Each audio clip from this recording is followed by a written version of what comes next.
Welcome to the InTalksicated Podcast, a weekly comedy talk show that dives into the personal lives of comedians, experts, and creators. I'm your host, Sarah McClellan, a very amateur stand-up comedian and self-proclaimed sad girl. It's the comedy podcast with a lot of heart. Feel hard and talk hard. This is the InTalksicated Podcast. Have to send a video. I was like, I've never sent a tape to anybody in my fucking life doing comedy. You gotta, well, you might soon. Eventually. Soon. Maybe. It's probably. Gotta get a good tape. I don't really have a good tape. It always escapes me getting a good tape. I mean, that recording went well, so that's finally, I felt like I've gotten a good tape. Did you get video for that too? No, I wanted to, but I didn't. Yeah. There was like, there's a lot of moving parts in something like that. So yeah, I didn't really think about how the place was set up and adding another element into the mix. Yeah, I thought it would be there were a lot of things that once I got there, I realized I didn't consider. I was like, oh, okay, this is gonna work out. Oh, right. Yeah. Well, yeah. For your set, or do you mean for the event? For film, just to get taping the set. Yeah, logistics. But hey, that's a learning experience, and I don't know, I got some good audio, so I could use that probably if I'm just like, hey, this is. Yeah, you should make you should just lip sync your own set. Yeah. Just against just go into Oasis during the day and then get someone to film you film you lip syncing your own comedy album set. Probably could do that, honestly. Or make a cartoon character, animated cartoon character with your mouth with your mouth moving or something. Yeah. Be like, this is what you're getting if you book me. So many people are gonna be like, this is so extra. Why did you do this? All right, we good to go, Jim? Yes. You were born ready, right? I was born ready, but then I didn't say that because I felt corny about it. And you're allowed to say it. Hey everybody. Hey guys. Hey you. Hi. Hey you. Hi. Welcome back to the InTalksicated Podcast. Is that a warm up? It's just to get their attention. Hey, we're starting. Yeah. We're cold opens over. We're getting into it. Cold opens over. We're getting into it. Sometimes my cold opens are far too fucking long. Sometimes I'll just hit record and start talking with someone before I actually introduce them, and it's 12 minutes. But I keep it all in. Keep it all in. I see. Yeah. So where are you gonna start on the art? We're gonna start right fucking now, man. Okay. Nice. Sick. Oh my god, we're gonna get right fucking into it. I'm bringing Chris F energy today. I don't know what's going on. Hey, he has that effect on people. He does. He's infectious. I'm stoked to have a very special guest here today. Returning guest, but first time solo guest. Mm-hmm. You would be. Did you do 3? You've done one with Sam. This would be my third one. Sam and Vanessa, and now we're on 3. So you've done 2 before. Yeah, I feel like I finally developed enough of a personality that I can do the solo after 2 training ones. 2 training ones? I think I can really cute. Jazz it up. But you're not wrong, actually, because a lot of the people I'm bringing on this time around are people who I just haven't had on alone yet. Yeah. But it's certainly not it's not that hard to come on by yourself. Just be nice to me, please. Yeah. Sick. Most people who ask can come on. Maybe cut this, Sarah. We don't want to encourage too many people, Fit is definitely an issue. Oh my gosh. So I am here with comedian and actor and comedian Jim Temple. Hey, thanks for having me. I appreciate it. Oh my goodness gracious. Big fan of the podcast. Big fan of what the podcast does for the community. And, do you think it does anything? I think it... Let's actually... Okay, we're going to be fucking honest here. Yeah. I have people who come on and they want to promote things. I still don't know if coming on the podcast helps. I need a discount code or something, or some sort of code to assess whether or not people who listen actually come to these shows. That would have been such a good idea. I should have thought of that before. Fuck, that's so smart. That's right, because you have a show coming up. Just bombard Jim after whatever show he has coming up. Yeah, and say that you heard about the show on the podcast. And I'll probably get you like $1.50 off. Hey, in these times with gas, it's a fucking gas. Yeah, it's right at the other side of the bridge, so you have to like, unless you're taking the ferry. But that's then you true. walk from the ferry, it wouldn't get. You know what I mean? You're either you're using gas on the bus, or you're using gas in your car. Yeah, I guess the podcast does things for this. Sometimes I'm just like, does it really? Like I love doing it, but I question whether or not it really helps anyone. Vote for me for best podcast on the coast. The first thing I think of when I think of how this is helpful is it is a time capsule of this period in that's true. Halifax comedy, which scholars are gonna look back on for years and years. When the internet like evolves and somehow they find like the YouTube channel. Yeah, this could be like cave drawings to someone at one point. You know what I mean? Like this could be that far back. Yeah, I'm trying to work on a joke and I don't know if it will go well, but like something like the podcast, like comedians should come on because all of us might die. Like, yeah. Like it's that weird, like at least your legacy is somewhere here for good. As long as my RSS feed stays alive. Exactly. I'm doing this so I can live forever. I mean, that's very, very common. I'm very stoked to have you here. So you just did a album taping. Mm-hmm. How was that? I want to know everything about how you felt about this. Was it high pressure for you? Was it just fun? It was definitely high pressure because I wanted to be really good, kind of recording, like a tight recording of your best stuff, just to prove to yourself that you can do that. Yes, that's so true. But it was fun and everyone was very supportive and it was like still like loose and like dope and such a good show, with a lot of very close friends of mine. So it was great. Thanks for coming. What a special thing to have, like to do together, like as an experience, but also just like to have that, like that, tape, that moment captured. Yeah. Super fucking awesome. So I went to the Late Show. So good. Like everyone did phenomenal. Like I would argue like everyone was the best I've seen them. Like I think if that's what the mission was, I think you all accomplished that. Those are great. Those are great. Those are like really good comedy shows. So fucking good. And you closed out the second night. You were the last one. Mm-hmm. And that was pretty last minute because Brandon actually, he was supposed to close it out and he was like, hey, I noticed you're going second on both shows, which like isn't that bad, but like he was just like, hey, if you wanted to go like last on this one, like I went penultimate and got a really good set on the first one. So I don't know. It was very nice of him. It was a nice he was being very considerate if I wanted to like switch up my spot and get a different kind of. That's awesome. Yeah, because if you did well penultimate, it's like, why not go last and be the grand finale? Yeah. Grand finale. Was that nerve-wracking for you? Because it was a lot of comics. Like I gotta say, it was. But if a comedy show is good, it won't feel long, and that was, I think, certainly the case for your show. It didn't feel like it was a lot of comics because like everyone was so good. And it was shorter sets. It wasn't like you were all doing 20 minutes. No, I think it was tight. I think it was like 80 minutes ish. Oh, nice. Hopefully. Fuck yeah. Anything under 90 for. Is fucking wicked. I might be wrong though. I don't know. Timing shows is so stressful. Yeah. It is. I like to have the attitude of like, if it's a good show, it's a good show. But I do stress out about time all the time. All the time. Like I have one coming up. It's like a dirty show with other segments in it.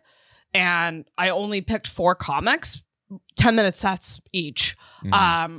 but I didn't want to pick more because I was like, it's going to start to run long. And I very much so want to keep it as close to 90 as possible. Yeah. That even like 80 to 90. 80 I'm a to big 90. fan of that. Like Yeah. a little realm right there. Yeah. I find what helps me is just like budgeting for less so that I can be more casual about it on the night of. That is so true. Yeah. And that's, hey, newbies, listen to what he just said. Don't fucking jam your set full of shit. Like, say if you have a 7-minute set, but you think you have 9 minutes of material, cut that shit down. Yeah. Don't feel like you have to do 1,000 jokes in 7 minutes because you're gonna rush through and it's gonna be stressful and not feel as loose and natural. Yeah, I like to leave a little bit of room to mess around. Although what I have heard from like different, like more experienced comedians is always have double the amount that you're supposed to do prepared. Just in case. In case like one direction isn't working well, you can switch up and do another direction. Oh, that scares me. Yeah, which I definitely don't have. So that's a terrifying thought. But yeah, you're right. It's like for the pros that are like many years into it. Makes sense.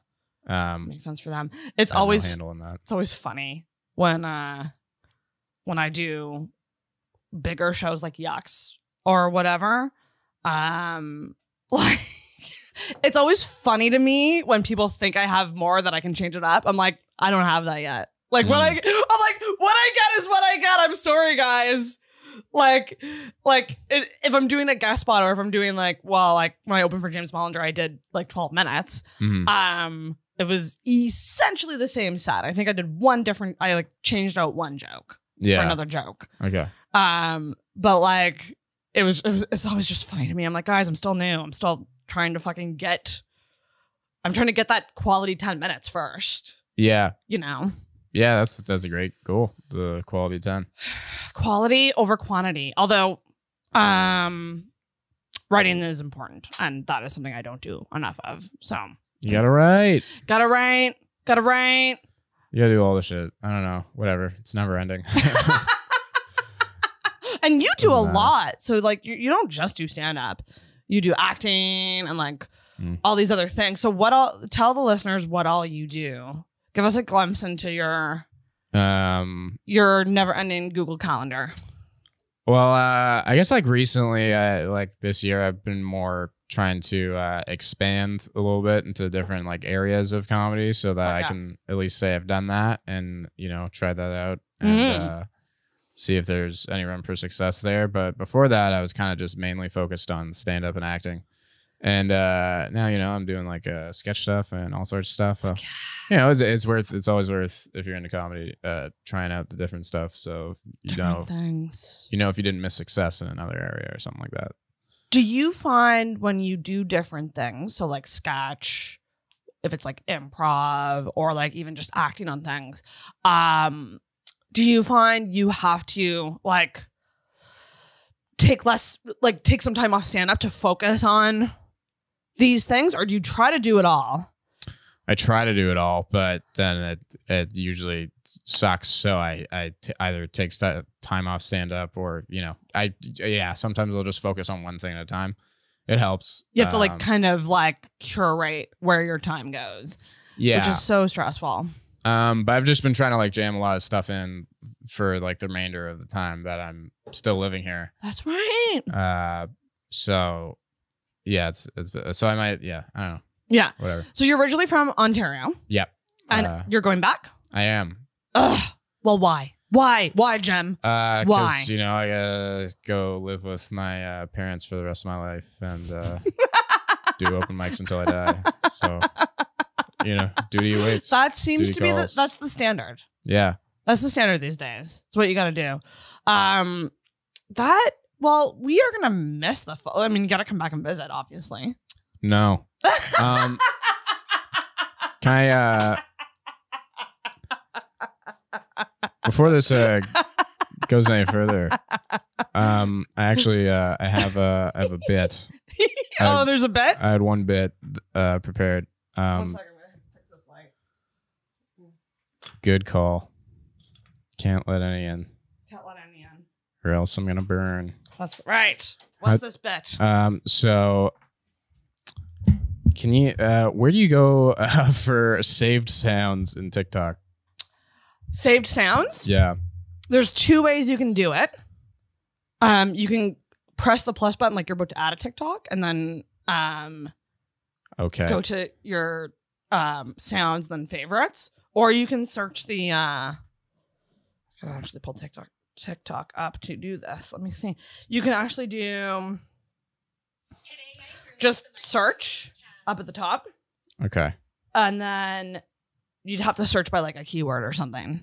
And then, you should have an option for sounds. Did you make a TikTok sound? No, I just wanted to, this is, okay. I don't know how this bit is going to go. Also, I don't know if you are able to have this sound on your podcast, but I guess we can find out right after. Hey, internet. Avocados from Mexico. What the fuck? Kind of smell. What the?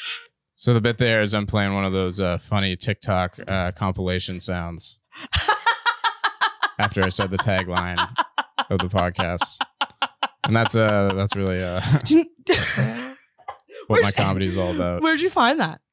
I was desperately like searching for a better one. I was just like, I thought it would be funny to just do one of those like dumb like TikTok like compilation sounds.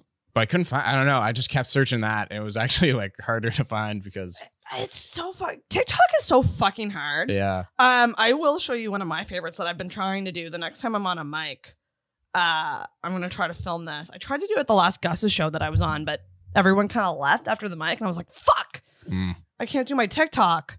Also, I probably would have done it sneakily. Like people wouldn't know that I was actually filming it.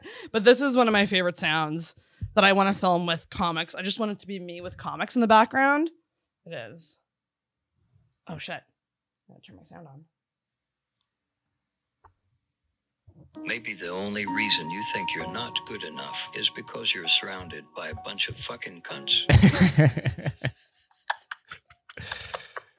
Yeah, you should. I just think that's perfect for comedians. Yeah, at Gus's, just like at the long table.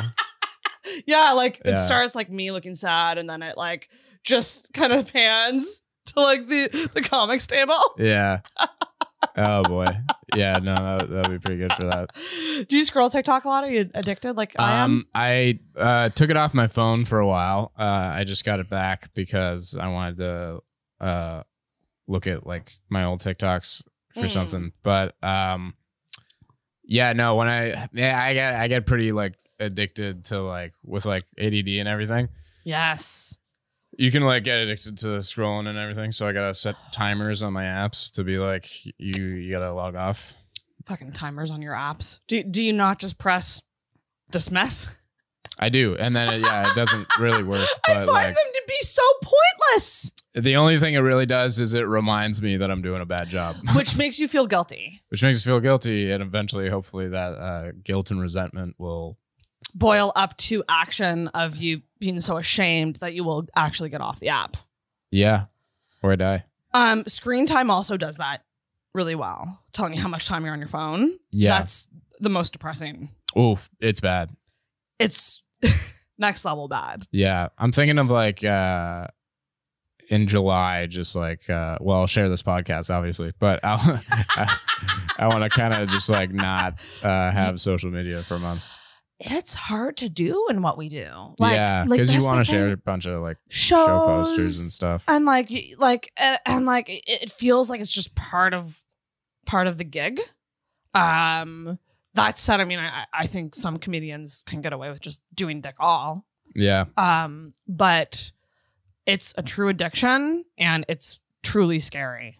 I fucking hate it. Like people think I love social media. I don't. I fucking hate it. It's a drug. Yeah. It's heroin. Yeah. It's not good for us. No. Ugh. I wouldn't mind the internet crashing. Yeah. I'd love as long to as it backed up my like Google Drive stuff. Like in my like cloud storage and shit. Yeah. That would be my only thing. Yeah. But, like if a social media apps just kind of stopped. Yeah, we need all the memory. We got to keep the memory. Yeah. But yeah, I'd love to like lose my phone or laptop for like a week or something. Do you think you'd go crazy though? I think I would go crazy. There would be like a detox period, but you know, it's like with any going off antidepressants. Like you need to get through that first week. Yeah. Like to get through is the same thing. I always like test myself with headphones, because when my headphones die, I try to see how long I can last without going and buying a new set. Because I always have something in my ears. Like if I'm out running errands, there's something in my ears. If I'm on the bus, something in my ears. Walking to a comedy show, something in my ears until I get to the venue, and then I take them out. Like there's always stuff in these ear holes. Yeah, it's a great way to get people not to talk to you if they don't have to. Oh my God. On the street, you know. But some people fucking don't even notice, and they still talk to you. What are you? Who hurt you as a kid that you don't see people with headphones not looking at you? Yeah. And you still want to engage with them. Yeah. And you know, maybe you're just an open mic comedian who's barking for a show, and you're also tired and you didn't really see that they were in headphones. You know, that's possible too. I've never barked. Woof, yeah. It's worth like trying for like as a humility exercise. And like sometimes I like, I don't know. I used to like it like to get warmed up for like getting on stage a little bit. True. It really would being put vulnerable. It would put you in a good mode for like crowd work too. Because you've gone out and talked to people. Because the days that you do shows where you haven't said a goddamn word all day, that's the worst. Yeah. You like open your mouth and you're like, what's coming out of my, what? Why? Do these make sense? Yeah. Like I try to talk to myself at least a little bit before I do a show. Cause I'm like, I need to get used to talking, like moving this mouth kind of, yeah, kind of thing. So it's true. I do you like, so like, when you go to a show, do you prefer, like, do you like the pre-show hang, or are you like, no. Yeah, you'd rather just be looking at your shit? I'm getting there. Yeah. I think I've stopped caring a little bit. I used to be someone who like, yeah, don't talk to me. I'm not going to eat all day. I'm so nervous all day. And that's kind of going away now. I don't really care so much anymore. Not for open mics anyway. No, maybe if it's like a paid show. Yeah. Because there's this sense of like, if what I compare it to is when you're in university and you're standing outside the classroom before an exam and everyone's like going over their notes and shit and studying together. I was never the type I was like, no, I have to stay in my zone. I can't talk to anybody, because if I do, it might take away all the knowledge that was already in there. Wow. Like, yeah, you're right though. I could never, like, maybe that's also an ADHD thing. I don't know. Yeah, I do get that feeling of like, you feel like if you don't just like completely block everything out, you're gonna forget what you're supposed to do. Well, my memory is trash. Like that's something I'm very vocal about right now. Is like I'm really seeing the effects of like no sleep over years. Oh yeah, of no sleep. Like the fact that 6 hours is my max is not good. Oh yeah, I'd get off that if you could. Yeah, no, it's bad. Yeah, it's bad. Like I have an app that records like I try to record it every night. But it's very standard that even if I'm in bed for like 9 hours, usually it's like 6 to 7. Yeah, because I have poor sleep quality. Shit. I get it. It happens, especially when you are doing a lot of shit. What do you? Yeah, you got. Yeah, I got a lot going on. Like usually, like I'm on the computer until I'm like on release nights, like before I put an episode out. Usually, I'm like fucking on this thing. I'm done. I hit publish and I go right to bed. So like clearly, I'm not tired if I'm staring at a screen. Yeah. Like there's no transition between work and sleep. I just instantly go into sleep mode, and so right. But I am so exhausted that I do fall asleep right away. So that is where I am lucky. Yeah. But clearly I'm not going. My thing is I'm not going to bed early enough. It's on me that I'm not sleeping. You gotta like think about the hours that you have left. I think I always think about everything as how many hours do I have left in the day Yeah. to do what really needs to be done and That's- make sacrifices. That's and the so on and attitude so of a forth. multitasker workaholic like Yeah. yourself. Someone who does a lot. Yeah, I don't want everyone's impression of me to be that I actually get all this stuff done, but I definitely I do try and do a lot. That's the point. Yeah, I don't know. Accomplishing things is hard. I try to plant a lot of seeds so at least one or two of them grow to be complete. Oh, Something, you that's know? really sweet. I Yeah. like that. Yeah, It also, when you planted a lot of seeds, it just went to come. yeah, The world's fucked right now. Yeah. eh? Yesterday was fucked, man. That was terrible. I thought, yes, please. Yeah. Especially on this. How do I use this? You just suck from the top. And, Oh, that's it? Yeah. Ooh, that's a good shit. Yeah. How much are these little vape pens? You know what? This is like a one-use one, and I'm admittably that's I shouldn't be doing that because that probably isn't very good for the environment. That I bought this. Oh. And, How much is the one use one? This is like $25. Oh, that's it? Yeah. Hmm. But I do it so I can be like, if I want to just be like high for 24 hours, just smoke this the whole. I gotta get into that more. I really do. Because Do you need to I like get that. into- Well, I like smoking weed, but I just don't. I haven't bought it in so long. Yeah. But I feel like something like this is so much better than a joint. Yes. Yeah, it can be like more convenient and I don't know. I smoke Less things harsh. It pretty feels well. cleaner for some reason. Yeah, it feels cleaner, but I don't know if it actually is, right? You know, they just banned Juuls in the States too. Along with abortions, they're Yeah. like, Sorry, I can't. they're like, yeah. But that's the main one we should be talking about. It'd be funny for us to like do all this build up. Like, it was a terrible day yesterday. So many emotions. You know, they banned Juuls. like that would be really like funny. Yeah. Can you believe they banned Juuls? Yeah. Like now women we have to deal with that we can't get abortions. We can't even get high to deal with that in the States. Well, Juuls are just for Are nicotine. Juuls not I'm very confused. The difference between Juuls and vapes. And can you explain this to me? Because I don't understand. Well, Juul is just like a brand of vape that is specifically like for like nicotine juice. But I don't know. I think they also like ban some other. There's a bunch of. But vapes are different for ones. weed, or can you vape? With... Well, vape is like the overall arching like electronic smoking device. Okay. I really don't know. I don't know shit. I don't even have wireless headphones. Yeah. Those are I was thinking about that the other day. That's like super uncommon now. And like that's I don't know, like up until recently I was like, yeah, that's a normal thing to see, headphones with wires, but There is no way I'm owning a pair of wireless earbuds. Like I'm losing those within 5 days. do you have a Walkman still? I feel like you have a Walkman.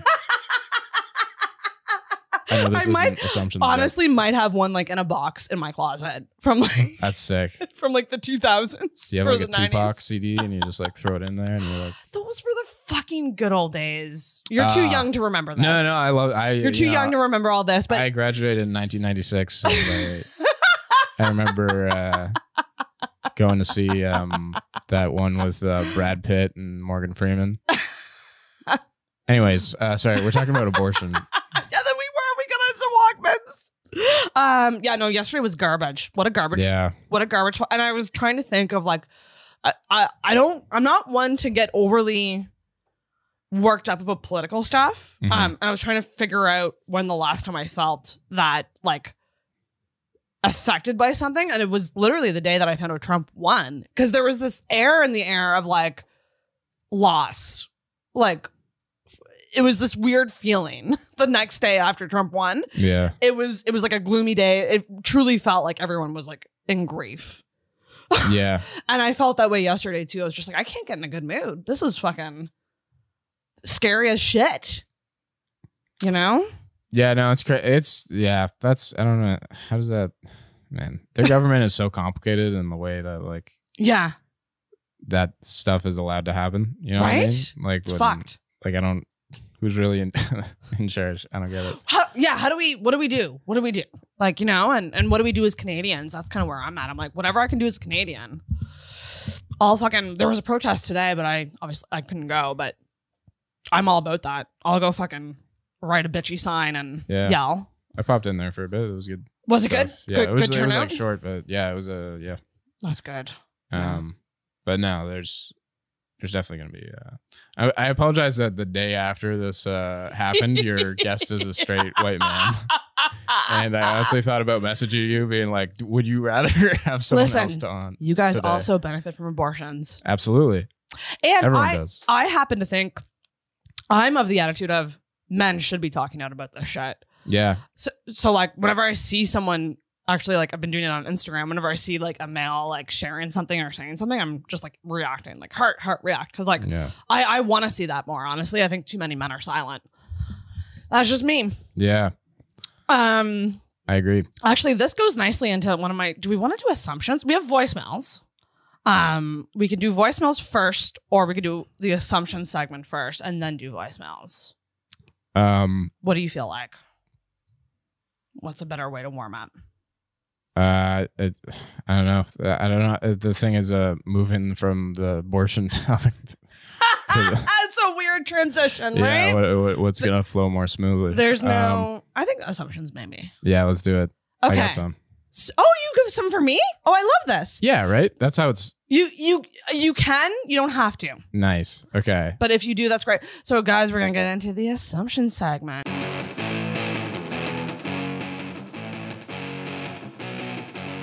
So why don't we go one for one? So I'll tell you one about you. You tell me one about me. Okay. So I have here, and these are all just based on what I know of you. I think you're a very good listener. Thank you. Is that I think so. Is that safe to say? I think it's safe to say, but also I again have ADHD. And that's an interesting. Smoke weed, and so sometimes it's just because I've lost track of what's going on. Oh, see, there you go, and that's frequent. That happens a lot. Yes, the ADHD people. But I do try and listen extra carefully because of that. So, yeah, I feel like in conversation, you know, and maybe you're just really good at acting, but like you're good at pausing to let someone talk to take it in. Mm-hmm. Which is weird because, and maybe this is the type of ADHD that you are, interrupting is a common thing with ADHD people, that they just want to like get in and talk, but you might be more inattentive because there's attentive and inattentive ADHD. And inattentive is more like overwhelmed, like you're freezing because your brain's just like, this is too much. I'm freezing right now. I'm having terrible. No. This is great. This is fun. Yeah. I feel relaxed. I got the coconut. Coconut LaCroix. LaCroix, sponsor me. Yeah. It's good, right? It's I think it's pretty good. It's a summer drink. What's in here? What do we got? We got is it actually It just says carbonated water and natural essence. Natural essence. Tinder bio. Am I right? Is a very vague way of saying like artificial flavors, probably. Okay.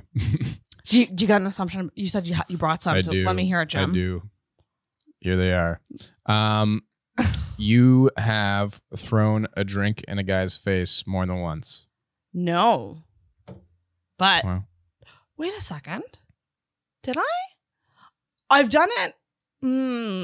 Okay, so I poured a picture of beer over a girl's head once. Sure. I can't remember if I actually threw a drink. It was when I found out my boyfriend was cheating on me. And I found messages on his Facebook Messenger, and then I saw a message that he was going to Oasis, by the way, of all places. I know the exact table this happened at. He was going to Oasis with friends, and so I charged into Oasis only to find him sitting with her. And so I took the pitcher of beer that was in between them, and I didn't throw in the face. I poured over her head like this, like on top. So it was like dripping down like this. I'd say that counts. That counts, but that was a woman, which makes it. I don't know why I made it gender specific in the first place. You know that was an inherent bias. Totally fair assumption based on who I am. Like you could not have picked a more fair assumption. But I might have thrown a drink in his face at that time, but that was the only time. Okay. Yeah. So you're kind of right. You're mostly right. You're 90% I said right. more than once. More so than once. You definitely, Yeah. Yeah. You did the one. Okay. Sure. Okay. Assumption for assumption. Now my turn. So I also have here, I hope this comes off in a good way. You are woke, but not annoying. Yeah, I like to, yeah. Like you're somebody who's like, you're very progressive and you stand for all the right things and you're smart, but you're not fucking annoying about it. Like a lot of people can be. Yeah, I guess so. Yeah. Yeah. I think a big thing, going back to social media, what I try to do is share like resources rather than, I don't know, just Spout like opinions or like get on a soapbox or. Yeah. Or like, just like share something without it really being like, I don't know, maybe it just looks like I'm like sharing it to like say I'm like, right. I believe in this, but like I'd rather share like actual resources to help the thing I believe in. You know what I mean? And get people learning. Yeah. So Yeah. I really tend to share stuff when I think it's actually like something. And it's direct. great. It's fucking great to see. Like it's great to see people doing that because more of us should be doing that. So thank you for not being annoying about it. It's very yeah, I'm just a great guy. I appreciate that so much, Jim. Thank you. I'm just kind of the best. And here's the I'm a social advocate.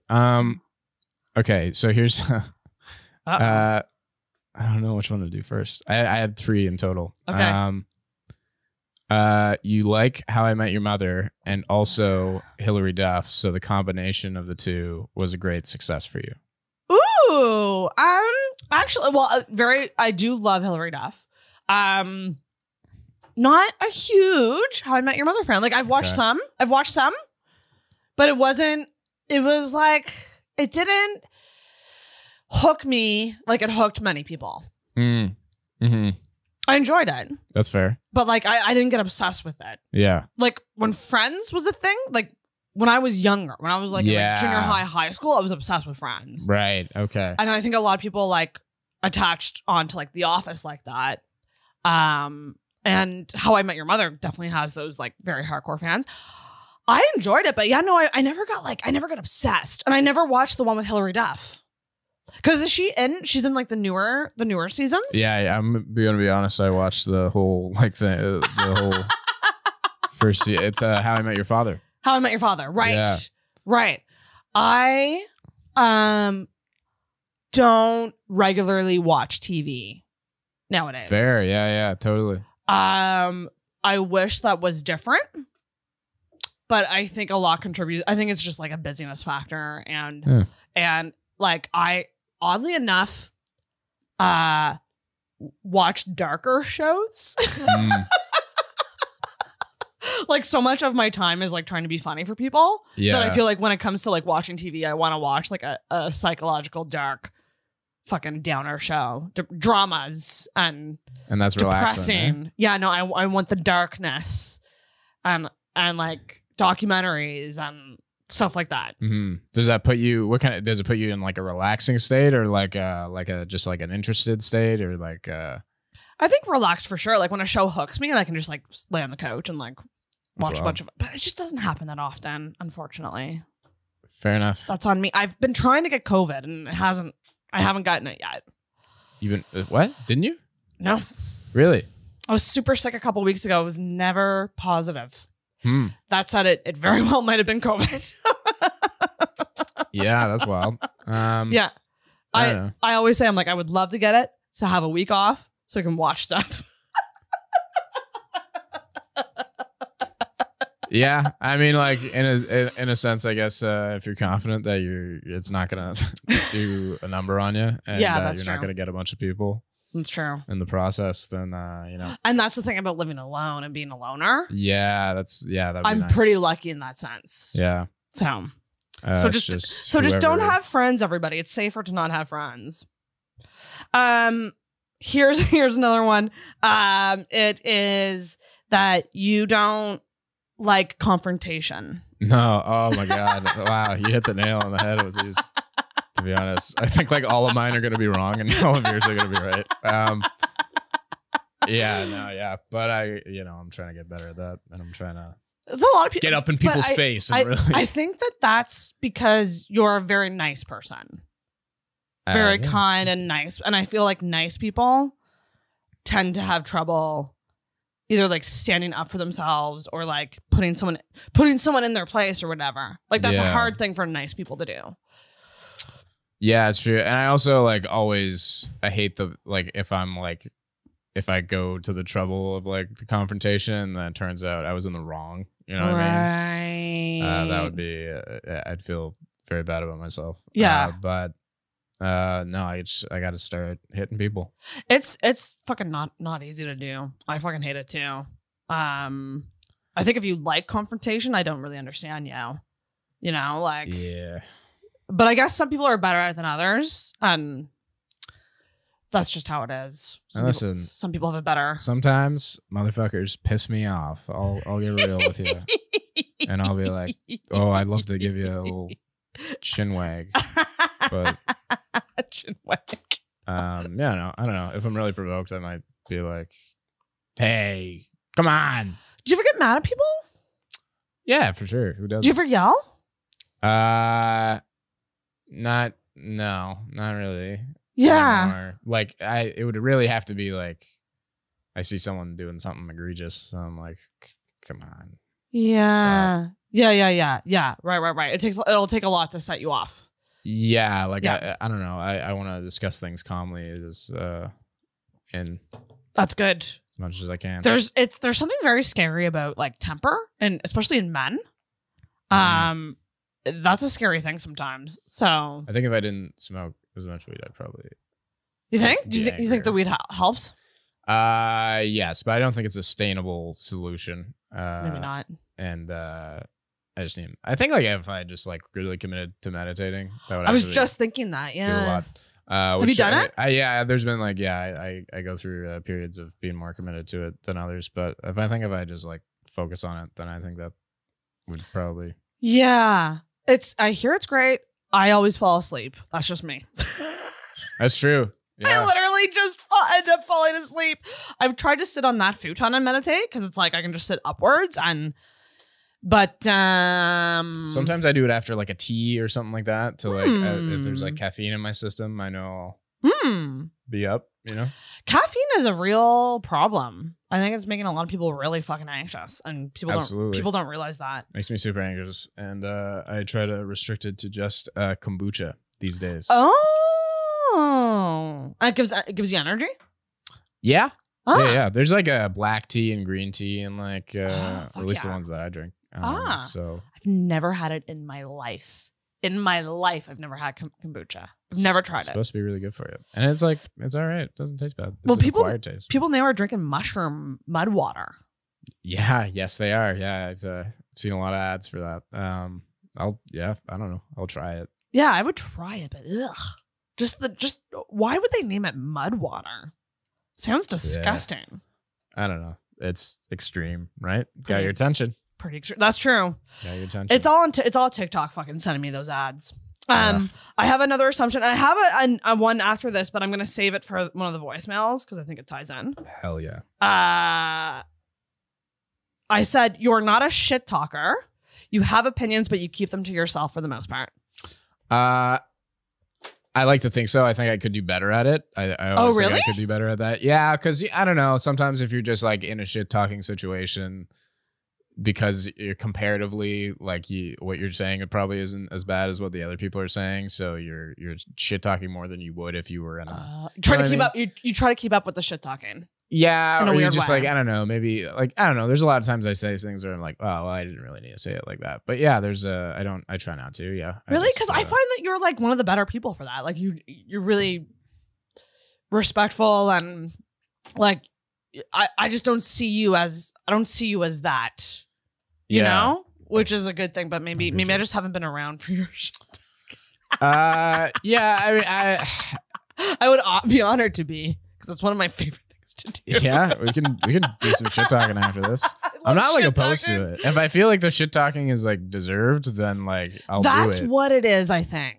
Yeah. I think it has to be something where someone is not learning a lesson. Yeah. That deserves shit talking. Like, you know, I'm not afraid to say it. I don't like Brett Kavanaugh. This is my unpopular Explain opinion. yourself. Why? I'm not a big fan. Don't think he's the best. I would not invite him over for lunch, if I'm being honest. Not a big fan of the Supreme Court, even though my dad is a retired Supreme Court judge. Wait, what? Yeah. Oh man. I was just Canada, about to say, right? I assume your dad is a retired Supreme Court judge. That's wild. Yeah. Holy shit. Yeah. Okay, so those are I have one more, but let's shall we get to voicemails, Jim?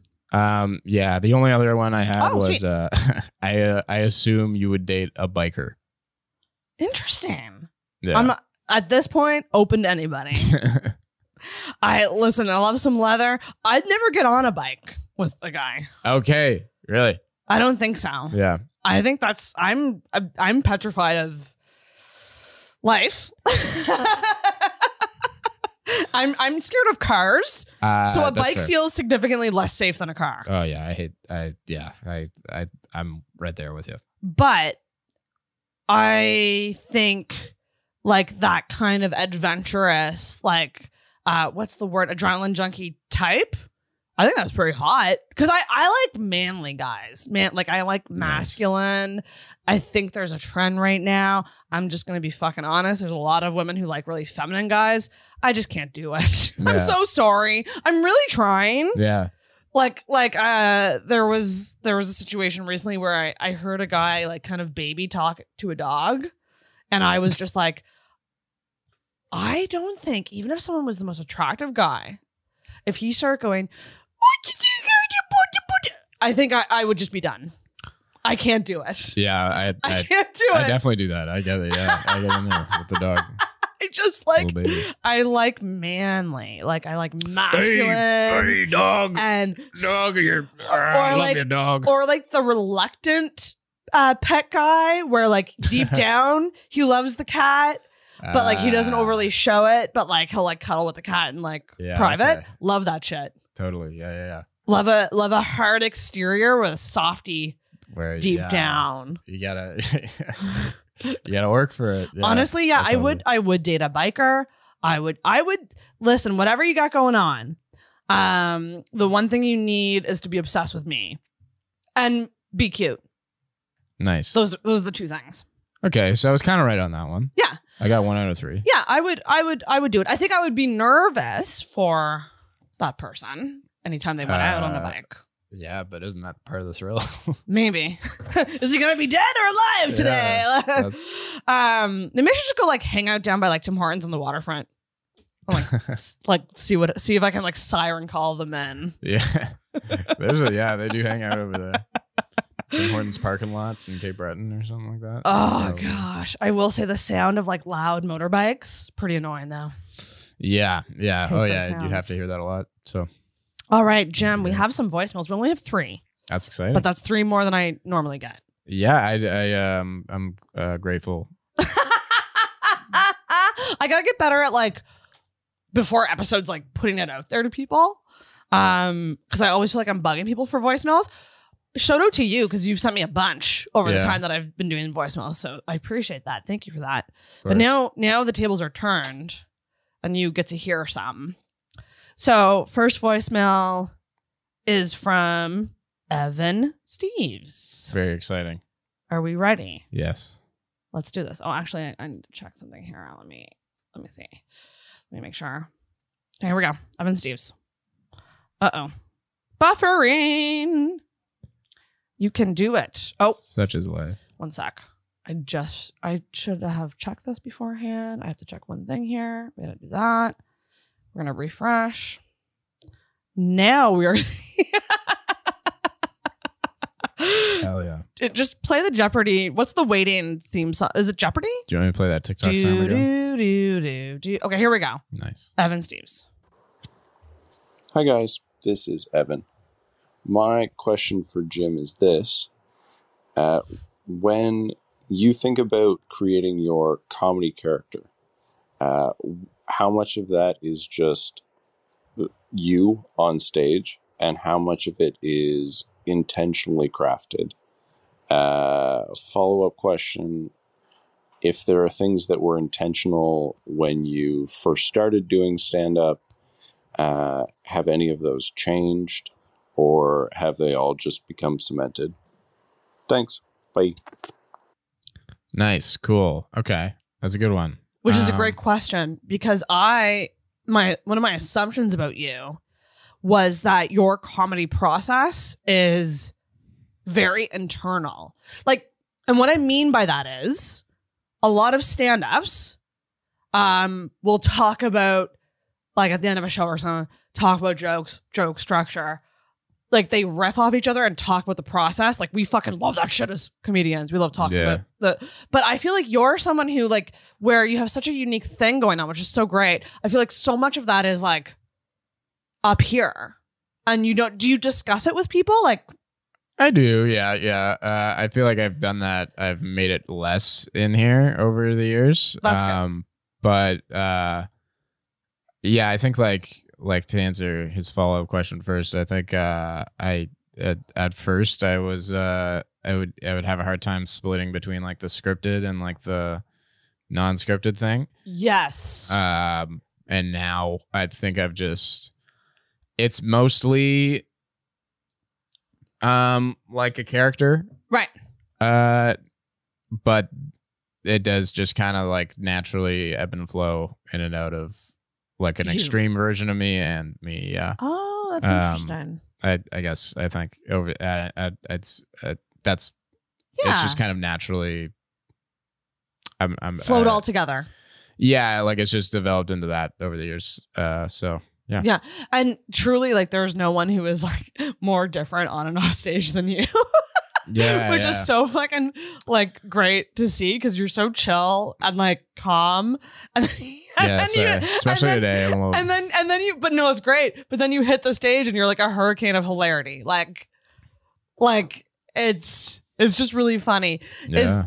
And like that switch, like, is it a light switch to you? Like, is it literally just something like there's a great clip of Katy Perry, like bawling her eyes out, like before just about to go on stage, and all she has like these things on her boobs that spin, and she just turned them on, and then she goes and just turns a smile on after just bawling her eyes out about getting divorced, and she just in the mode, in character kind of thing, just starts smiling, goes out and played a whole show.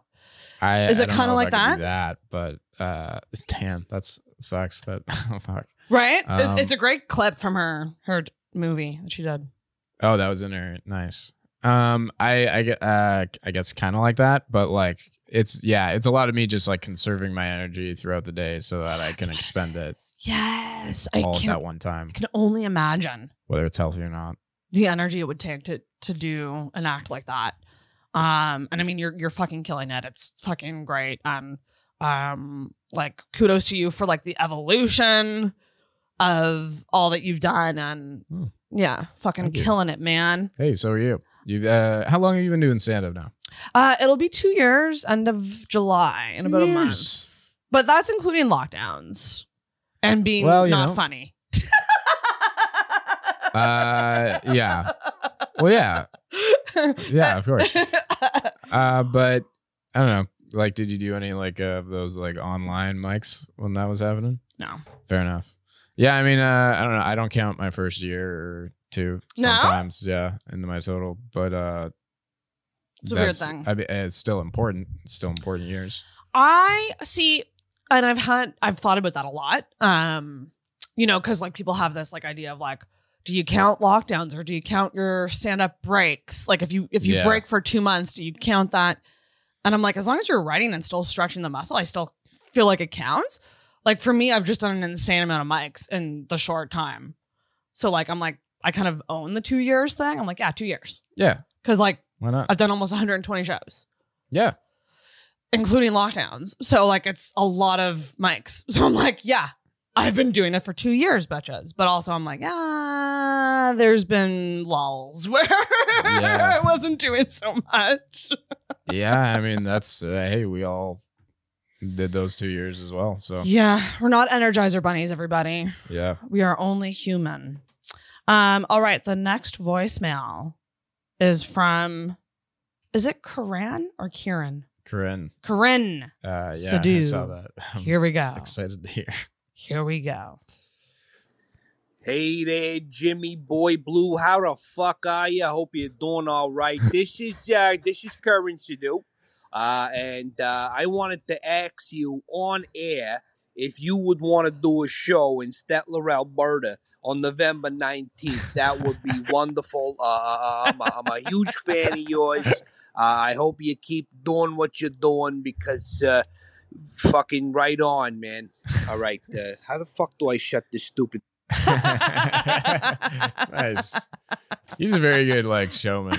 He's got like he can commit to a character. Really funny TikToks too. Yeah. He's got he's doing those lots of stuff. Yeah. Hard hitting question. Are you willing to do a show in Alberta in November? In November.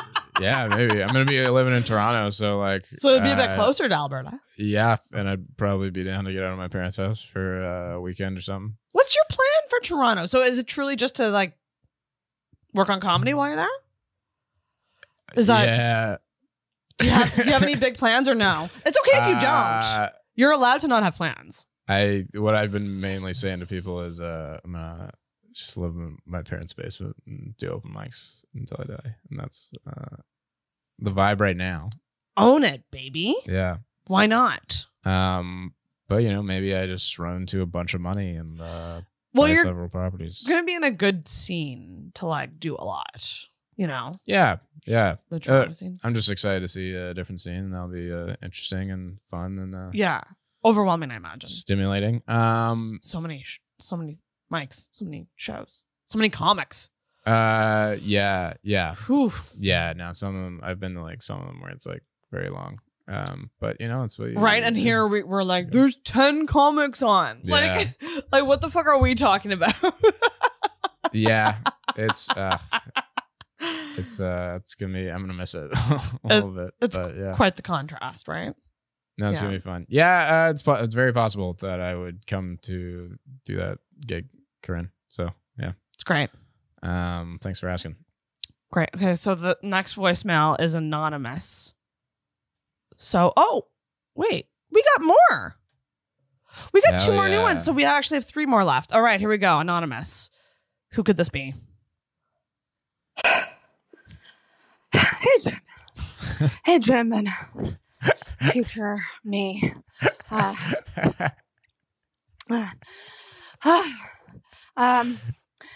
just came for the first time, and I just want to know, should I shit? Should I take a shit? Thanks. Listen. Yes. Probably. And just evacuate as much as possible, I think. Good sex makes you want to shit. Yeah. I feel like it's gonna be different from my end, to be honest, but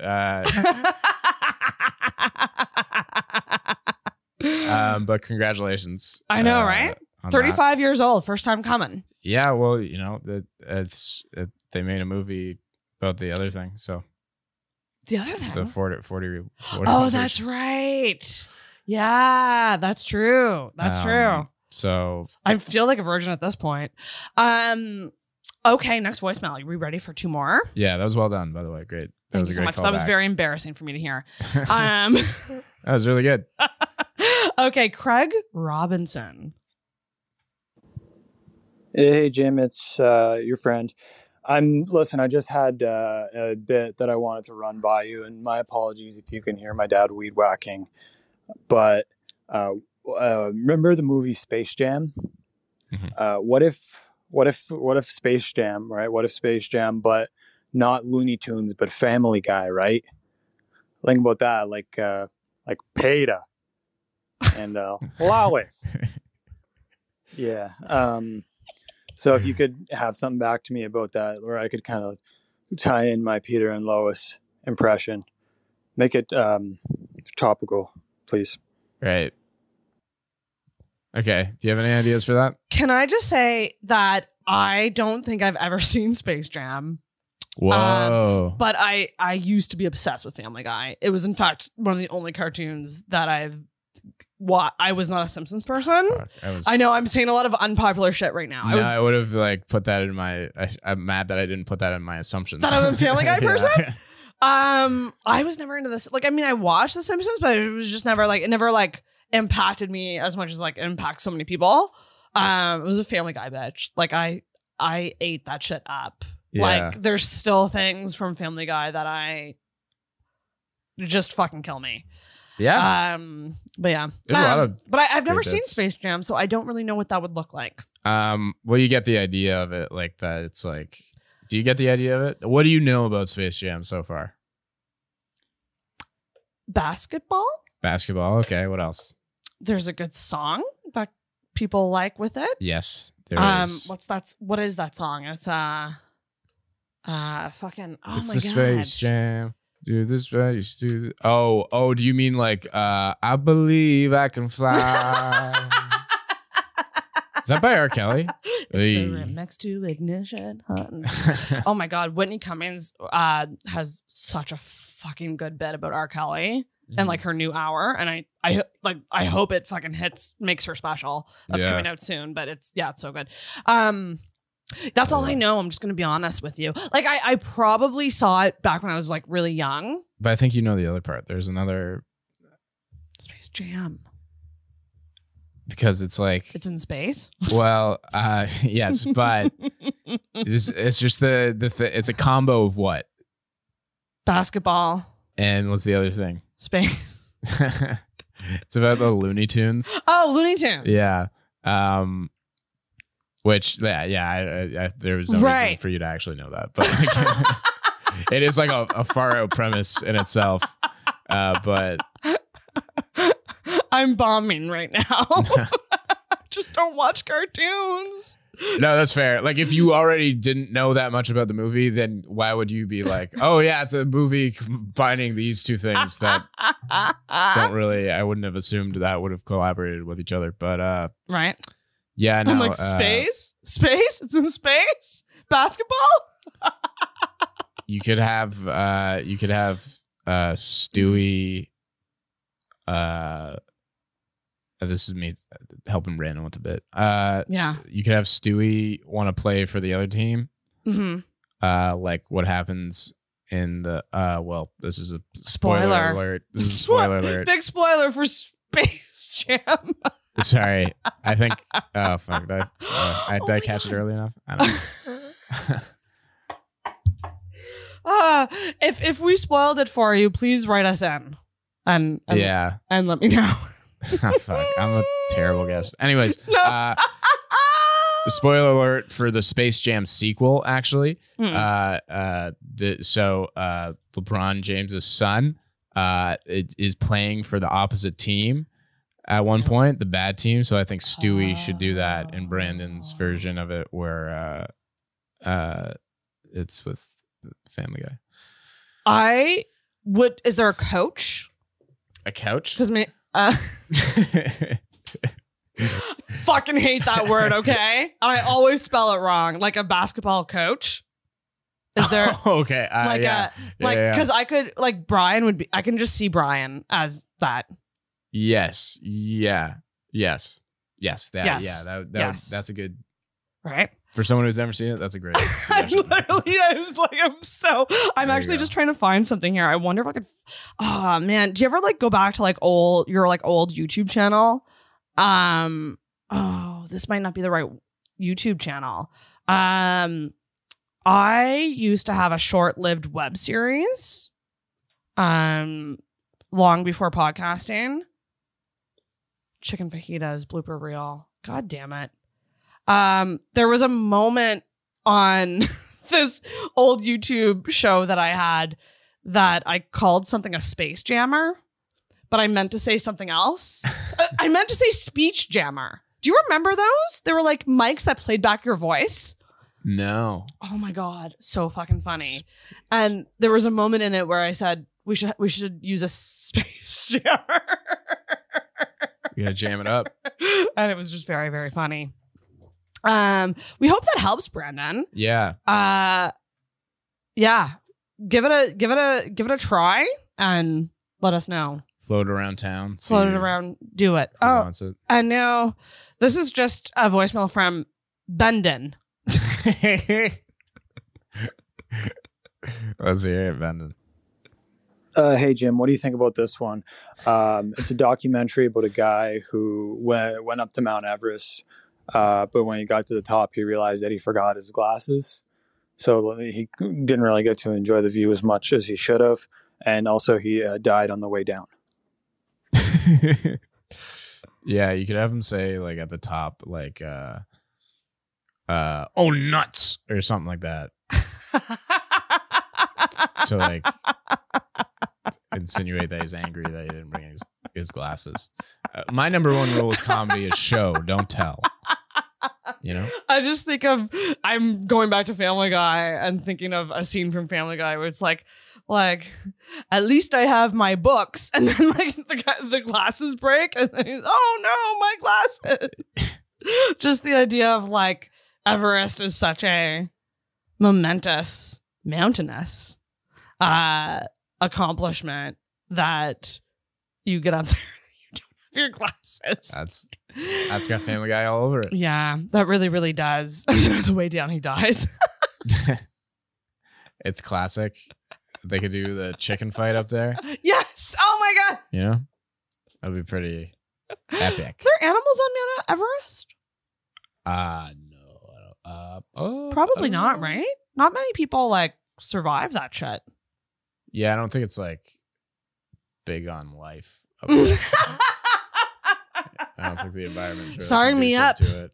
It's a vacation I want to take. Maybe some goats somewhere. Maybe some goats along the way, but not near. Like, yeah, I don't know. Maybe because he doesn't have his glasses, he sees a goat and thinks it's something else and fucks it. Yeah. Okay. So do that. Yeah. So yeah. Because, you know, what does he think it is he's going to fuck on the top of Mount Everest? Like the horse. All right. So classic guy. Classic bestiality. You know, as one usually does at the end of their Everest take on. Fucks their horse that they brought up the mountain. But it's not really their horse. It's a goat. It's a goat. Oh, no. That would be too much. But old bait and switch. Yeah. You know? So, yeah. The misdirection. Bestiality is where you should go with it. Oh, my God. Don't come for me, guys. I love animals. Yeah. Oh, my gosh. That's so funny. Okay. Those were the voicemails. I'll check the form, but I don't think anyone sent anything new in the form yet. Let me pull up the old anonymous form where I still don't know who fills these out. It's funny to me because more people fill them out than I expected, which is interesting because it goes to show like how much you say when you're not named. Yeah. Where talk line? Here we go. Maybe someone's got some shit they need to say to me. 20 responses. Let me see. I'm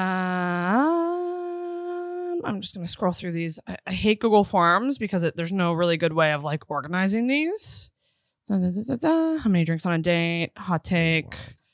That's an old one. Doesn't look like there's anything new, unfortunately. Actually, well, on the bonus episode, we did a Marry, Fuck, Kill of the Always Sunny guys characters. Yeah. Okay. Do you know what you would do? Of the like Charlie McDonough's. Yeah. I'd marry Charlie. That's what I said too. Yeah, of course. Yeah. Who would you kill? Probably Glenn. Ugh. See, that was my That was my fuck. Yeah. I'd fuck Glenn, kill Mac. I think he is, well, they both have pretty abhorrent morals. So that's the thing. Right? They're all shit people. Yeah. So you got to just, yeah, I guess I killed Glenn. I don't know. But you know, Mac's character is anti-abortion. So that's not great either. That's not great. That's not great. I'd probably just die. I'd take it. You would kill yourself before choosing between them. Yeah, that's fair. That's always an option in these games. So, oh my God, that's another thing I saw on TikTok. Instead of like now kids are playing Marry Fuck Kill on TikTok, but it's Marry Fuck. Oh my God, what was the word? They didn't use the word kill. They changed out kill with like some other word. Fuck me. What is it? It begins with an A. Like Marry Fuck Kill. Ignore, I think, or something. Marry Fuck Kill or ignore. And I was like, holy shit, this younger generation. Yeah, wow. And that's going on TikTok. That's insane. Marry Fuck Ignore. That's just a lot.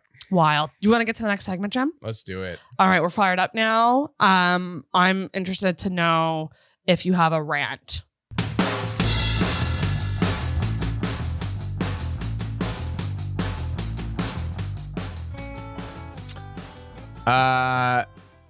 Yeah. Well, I mean, I feel like we already touched on this, but like whatever I say is in comparison to recent events. You have my permission to rant about anything that affects you. Okay. And I give you that full permission. All right. If you're wearing flip-flops downtown, this isn't like a weird like thing about showing your body or anything. I just think you have to be considerate of how stressed out everyone else is downtown. Yes. And how stressed out most of the population is. Because if you're downtown, you're probably just doing stressful things like unless you're like out drinking and you're probably in that situation wearing flip-flops. Right. But everybody else, you know, is like pouring concrete into their eyeballs and like crying at the bank. Yep. And you know, I can appreciate that you are so relaxed in an environment that screams stress, chaos, and the downfall of society. Yep. And it's impressive and good on you. But fuck you too. You know. But yeah, just understand that everything's like crumbling around you, and you gotta like.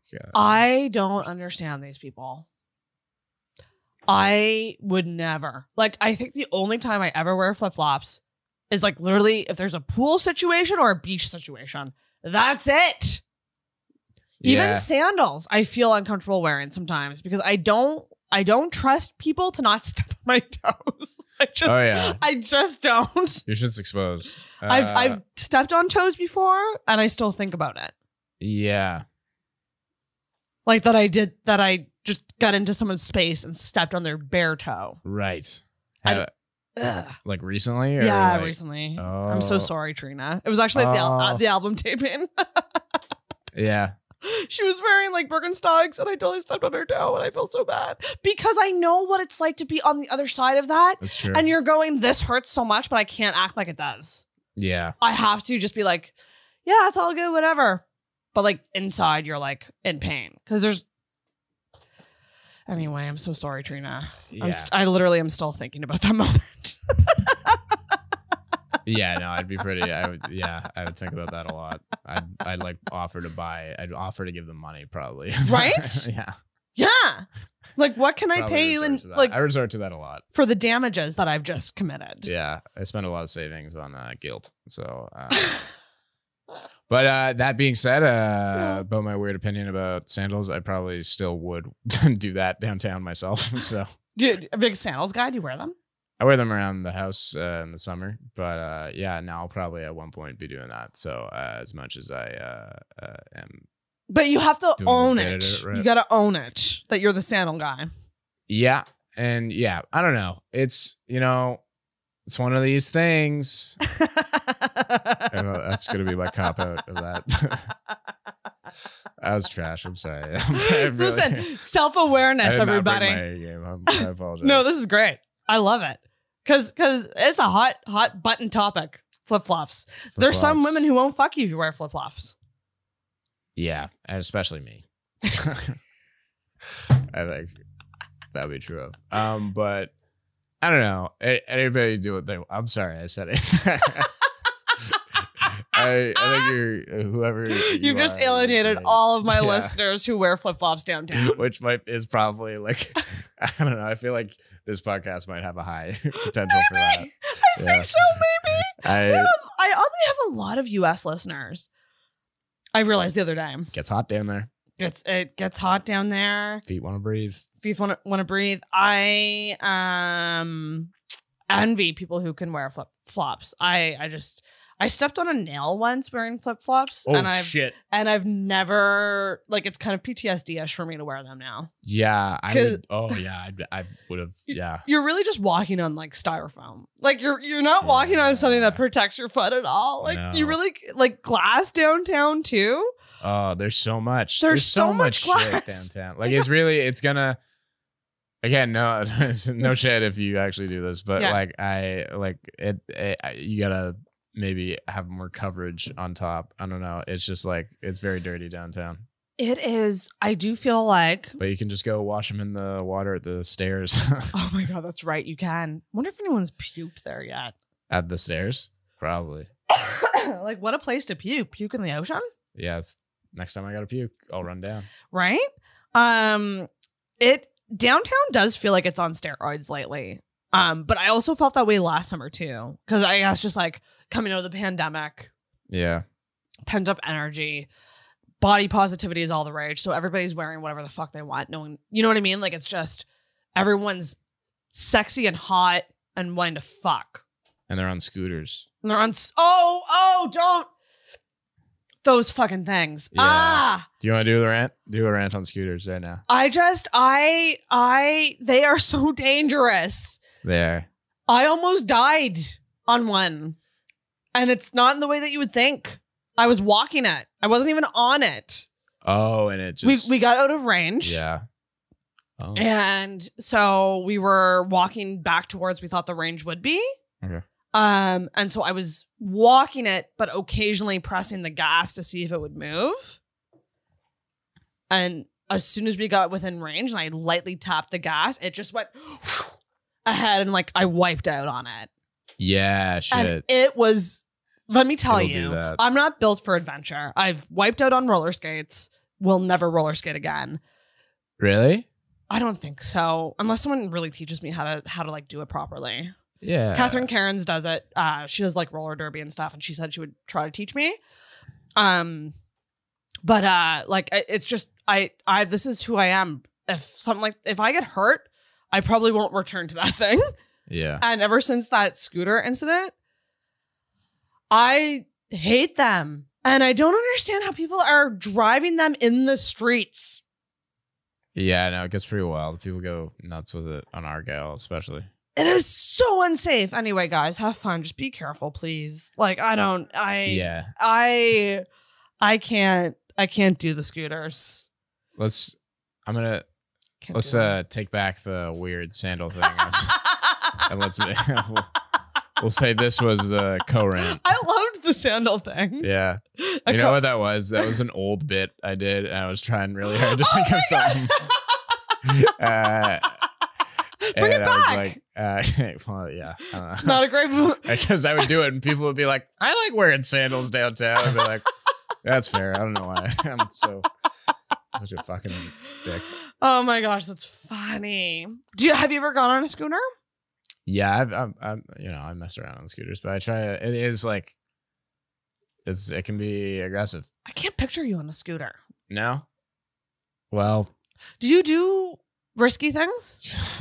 My life is nuts. I don't come off as someone who does that. I don't think so. Do you do adventurous, like high risk? Like, would you go zip lining? Would you go like skydiving? Skydiving's a big one, but like I do, I like doing like outdoorsy shit and like Oh, okay. Maybe I have that wrong then. I don't know why I didn't picture you doing that. What else? What other ride a boat? Ride a boat. I think maybe you just have a low. Drive Your a bar boat. might be lower. Ride a boat. Oh my god, jet skis. That's a big adventurous one. I've done that, yeah. Well, I'm glad. Well, the thing is adventure men are all the rage right now. They're fucking Tinder is just all nice. You need to go water skiing with me, and if you don't talk to me. That's what they are saying, and that's working, is what you're saying. I don't know. They're still on Tinder, so maybe not. Yeah, it's true. But it's just like you have to be such an adventurous person to be dateable right now. What are top 3 things you think I should be putting in my Tinder profile? Ooh, that's a great, like in terms of like what you do or who you are. What you do? I like hobbies. What hobbies are appealing? Whatever you think. You definitely gotta say stand up because women love funny guys. Okay, I've heard. And my advice would be different for women, but for guys, yes, put it in. Okay. If you're a woman, do not. Do not. Do not mention comedy. What do you think about Do not put a stage picture. Do not mention it until you're a couple dates in. You can be like, oh, this is this thing I do sometimes. Because they will just message you and be like, I always thought I was funny. Can I run something by ya? Yeah. Okay, But I feel like with women, they would just be like, oh, you do comedy? That's so neat. And they would come out and laugh and get turned on. Cool. Yeah. Sorry, I know I give a lot of like answers that are dead ends, great. but That's great. But am I right or wrong? the way that's not where I thought that was going, but yeah, you're like in your experience being friends with female comics, do females get laid from comedy? Yeah. Really? Okay, it's just me then. I feel like we don't really get chuckle fucks. Whereas women are just like all starry-eyed over male comedians. I think I don't know. That's a tough one. I guess You're still gathering data. Well, now that I'm always gathering data. Now that you're thinking of it, you'll pay attention to it more and maybe figure it out. I gotta think more about who everyone's fucking. But also, there's not a lot of female comics, so it's totally like that's the thing, though. We don't really know. Yeah, I think it's hard to get a good read in this city when In my experience, when guys have been pursuing me as a sexual partner, comedy does not come into it at all. A lot of guys are very shallow. But like, that's the thing. They don't realize that like, if they showed a little interest or if they were like, maybe I'll come to a show sometime and like, see you do your thing. That turns us on so much. We would fuck your brains out. Yeah. But they don't care for whatever reason. Could be maybe an intimidation thing or like, yeah, maybe they don't think it's that special. I've heard a lot of like, just really like toxic responses from guys about like women doing comedy and like relationships, you know. I don't know it so yeah, there is like a certain like I would get also not wanting to tell guys you're a comedian because they'll be like just weird and shitty about it. They'd be weird and shitty. A lot would, unless they're a comedy fan. But even then, sometimes they're weird and shitty because they have certain expectations of what comedy is. That's right. And then you run the risk of having them mansplain things to you. Yeah. Or yeah, like stuff like that. Like, yeah, it's just and that's why I think a lot of female comics do actually like fall for and go for other male comics because they're like, at least they get it and they like understand, like they understand this thing that we do kind of thing. And there's a common ground there. I'm very pro comedy couple. Very pro. Dan and Claire. Yeah. Fucking. Who do you think should be next to pull out 2 names? This is part of your Mad Libs. Sarah and blank. Add a name. Sarah and blank. Mark Critch. Shipped. Totally shipped. Christine and Tom Segura, another great comedy couple. I thought you were saying they should get together. They'd be good together. They should. Yeah, great. Yeah, no, they're cool. They're definitely cool. Yeah. I don't know. Have you? But this is my question. So you're an actor. You do a lot of comedy things, various things to do with comedy. Would you date someone in your same field? Whether that's like a lot of people don't want to mix that, and I'm so pro that because I think that that's a really cool thing to like date someone that you have a lot in common with. Yeah. I think, now I would. I think I was more weary about that in the beginning. Right. But it is, I do value having in my life like people who aren't connected to that. That is true, right? World as well. Like I do think I gotta have some close people that aren't some normies. Yeah, even like a lot of my friend group is comedians and that kind of creative type, but there's very much so a lot of pros to getting away from it from time to time. Yeah, you gotta, I don't know. Yeah, it's a real. Because when you're hanging out with like other comics, like it's so fun, but it also feels like almost like work sometimes. Because like comedy, I don't know, there's no separation between like work and play, so to speak. Yes, it is a weird world like that, but I don't know, it's kind of fun. It's kind of fun. That's why I have comedians on this show because there's no one else I'd rather talk to than a comic. All right. That's your rant. Let's get to the next segment. Jim, what's wrong with you?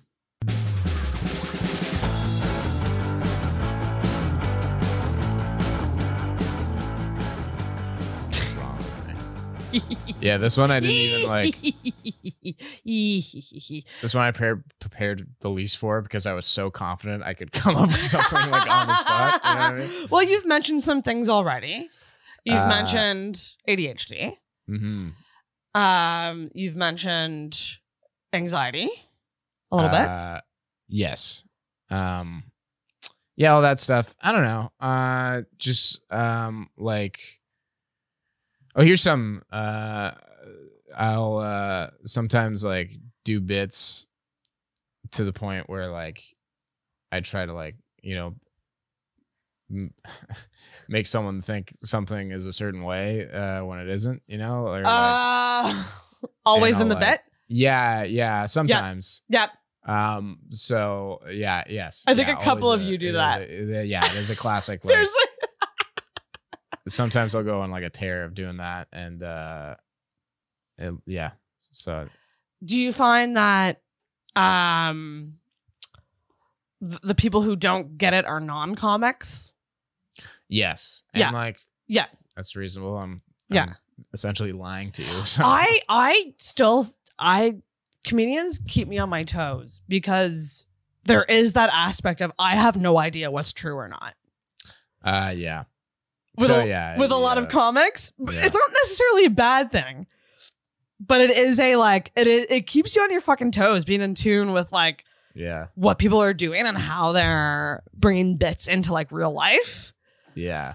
Off the stage. Constantly double check. Like Albert is someone I think of who's just always on. The guy never stops. You could be having a very serious conversation with him and he finds a way to do a word association that just kills you. Since day one. Yeah, it's been, oh man, the word association is nuts with that guy.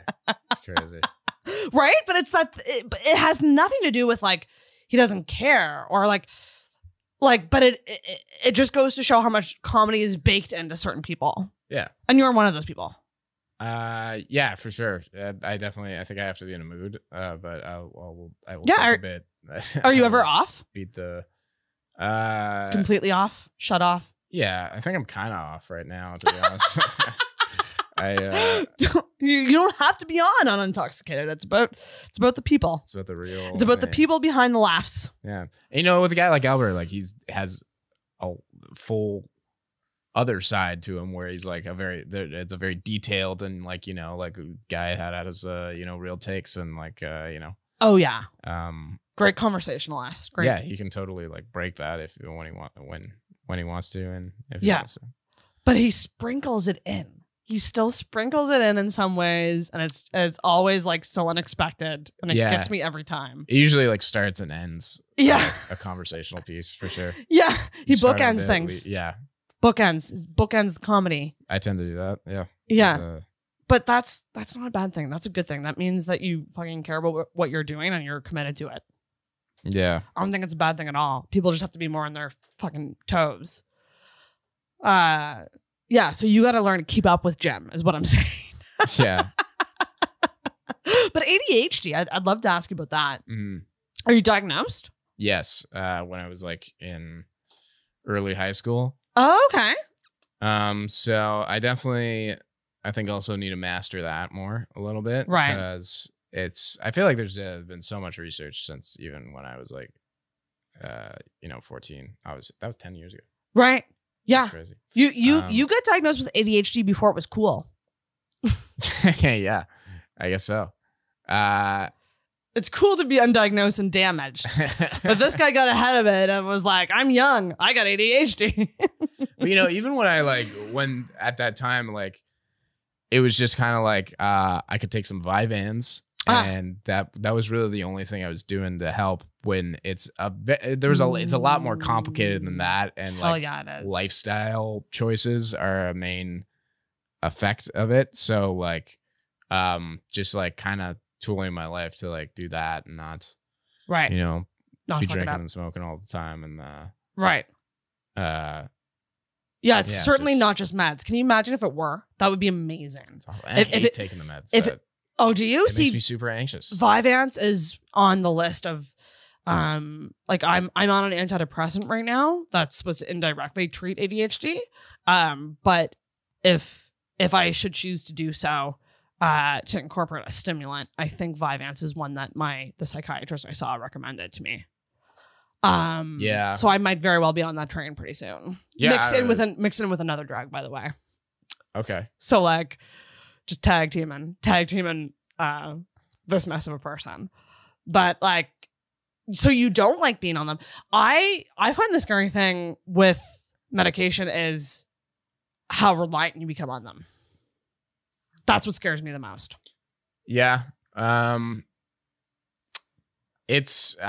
found when I was on it that I was quieter, but I was definitely more like in a work mode and like able to like work. Got you. Again, it's gonna be different for everyone, obviously. Yes. But we are not doctors. Jim and I are not doctors. Yeah. Speak to your physician. If you're lucky enough to have one. Yeah. Oh my goodness. Sorry. Yeah. What are we talking about? Oh, Vyvanse. I also just love saying Vyvanse. Yeah. Vyvanse. I spaced out in the conversation. You felt like it took away your personality a bit. Yeah. So but made you more focused. Yeah. So in that way, I don't know if it certainly could become addictive to anyone for sure. Like, but like I wasn't having like a good time when I was on it. You know what I mean? I wasn't like, I wouldn't like take that to be like, ooh, I'm going to go to a party and get all jazzed up on Vyvanse, sit in the corner and like scroll my phone. Right. Did you try any other drugs or was it just the one? Earlier, but I forget what I was doing.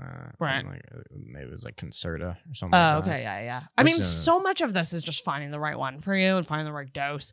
I'm like, there's all these goddamn steps that it takes, but you're right. It's not just about medication. It is about like lifestyle and coping and like just not being a dumbass, which a lot of us struggle with. Absolutely. And like seeing like a psychotherapist who specializes in that can make a big difference. Oh my God. Yeah. Oh my God. Yeah. It's, they'll make you understand things. Like when I got diagnosed, I have 3 pages of a treatment plan that, like, it's like, if this doesn't work, do this. If this doesn't work, do this. Here's the types of therapy you should look at now. And I loved a certain point, which was none of this will work if you don't have emotional connections in your life. Like, literally, she wrote that. Wow. Okay. She was like, the patient needs to, I forget the exact wording, but it was like, needs to establish like emotional connections with people. And that needs to be a priority because if you don't have that, It's a basic need of being a human to not feel lonely. That's a great way of going about it. I think that's like, that's a real Maslow's hierarchy. Right? Yeah. Like needs. food, water, and emotional connections, pretty much. If you're and shelter. Yeah, you need to have like some kind of grounding thing. Yeah. Right? Yeah. I feel like with comics, ADHD is so common. Super common, super undiagnosed. And it's at this point, it's like, who doesn't have ADHD? Like of the comedians, like it's like, who doesn't have either ADHD or anxiety or like it's ADHD, anxiety, or depression. It's one of the three. Yeah, or that's so rampant. Or you're just fucked. Or you're just fucked. But you have to be fucked to do this, Jem. That's the thing. You got to be real unwell. That's what everyone says. Real unwell. But it's not necessarily true. It isn't true. It isn't. Didn't John Mulaney say something about that recently? Yes. He also said some other stuff about Dave Chappelle. What did he say? About Robin Williams? Was it? It was essentially just like stop mentioning Robin Williams when we talk about like the tragic comedian. Yes, yeah, that's what it is. And how it's like there's tons of people who are depressed and they don't have the balls to talk about it. So like let's shit on them and not us. Like I fucking love that. I can't wait. I'm probably gonna go see him again because I saw that show. The one that he's bringing Halifax. I saw that and I'd go again. It was that good. John Mulaney, you're gonna see again. Yeah, right. That makes sense. The other one's dead. He's fucking so good. Yeah. So hilarious. You saw him in Maine? Yeah. Right? Yeah. That's cool. It was phenomenal. Yeah, people are not very jazzed about him right now, though. Eh? Oh, with the why? What did he do now? Because I don't know. It's just about like he's a Dave Chappelle apologist, I guess, kind of. Oh, I didn't hear about this. Oh shit. I just heard very vaguely about that. But John Mulaney. I mean, I don't know. I don't know anything about either subject. Yeah. To be honest. Yeah. I didn't watch the Dave Chappelle special. So I don't. The most recent ones? The one that caused the big kerfuffle. There are a few that caused here's an unpopular opinion. Ooh, actually, let's get to a gem. Because that's the next, we're going to do unpopular opinion fucking now. Nice. That's a segment. Here we go. Unpopular opinion. Here you go. Gem. Don't hate me for this, but it's time for an unpopular opinion. I think Dave Chappelle is a hack. Oh. And I don't really like I'm probably going to regret this because I don't usually give hot takes. Yeah, on like popular comedians. I don't like because I know like a lot of people like certain whatever. But I don't know. I think he's in a bit of a hacky phase of his career. I think he was a very strong stand-up in the earlier 2000s, and now he's just kind of bagging on this one thing. Got ya. And it's getting old. Yeah, and a lot of comedians I know personally would disagree with me for sure because Dave Chappelle has a very large. Get mad at Jim. Do it by writing your opinions in the form of an Apple Podcast review, but make it 5 stars. But then rant. Yeah. It is important that you don't take it out on the podcast. Yeah, don't rate it. These are the opinions of Jim, not me. I actually don't have much of it. It's just because I'm not overly familiar with his stuff, right? Yeah. But you're right. I think he's one of the names that always comes up when people talk about the greats. You know, like it's true. Yeah, he's up there. Yeah, he's up there with all the men people mention. I hear he's the only one who can sit on the stool a lot. Oh, what the fuck is that? What's this whole thing with the stool? And like, I've heard. Are we not allowed to sit on stools? Some people are like, you know what, Dave Chappelle's the only one good enough to like sit on the stool, so like you shouldn't be sitting on the stool unless you're at his level. And can everyone relax a bit? Yeah, Jesus Christ. And let me wear shorts. Yeah. I don't. Yeah. What's that thing too? Like, this is dumb. I don't think I could sit on a stool doing stand up because I'm usually in a skirt, and that would be awkward and weird. Yeah. I guess that's a good point. I didn't think of it. It's true. Don't want to be flash in the audience. Yeah. You could like never mind. Oh, tell me. Cross my legs? No, or like, you could like put the skirt over the stool and like stand above the stool. I love all that. together. That's good. I should do that.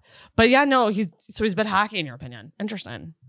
As of recent with I just think he like hit like a certain group of people really hard, like that were very into that I like him specifically for that, and he's doubling down on that. Yeah, got you. And maybe not evolving so much.